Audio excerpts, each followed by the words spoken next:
বহুল আলোচিত সমালোচিত নাম ডক্টর সাবরিনা আরিফ চৌধুরী। সম্প্রতি তিনি সাবেক ডিবি কর্মকর্তা হারুন অর রশিদের বিরুদ্ধে একাধিক বিস্ফোরক অভিযোগ তুলেছেন।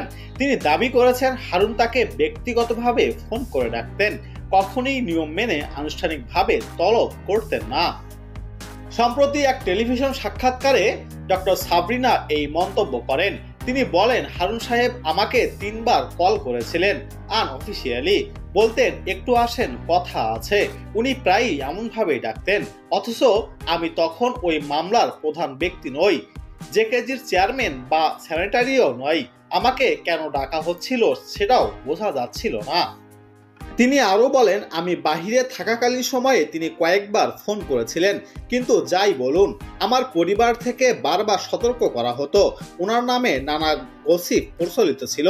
আমি জানি না সেগুলো সত্য নাকি মিথ্যা, কিন্তু বাবা বলতেন অফিসিয়ালি ডাকলে যাবা, এমন করো না। আমি তার ডাকে যাইনি। ডক্টর সাবরিনা অভিযোগ করেন, ডিবি হারুন নাটক করতে পছন্দ করতেন। তিনি বলেন, যেদিন আমাকে ডাকা হয় আমি দেখি সাংবাদিকরা আগেই সেখানে উপস্থিত। সাংবাদিকদের আগেভাগে জানিয়ে রাখা হয়েছিল এটা একটি সাধারণ নিয়ম। এরপর গ্রেফতার দেখানো হলো, অথচ আমার সঙ্গে শুধুই কথা হয়েছিল কোন মেডিকেল কলেজে পড়েছি এবং আমি কোন বিসিএস ব্যাচের।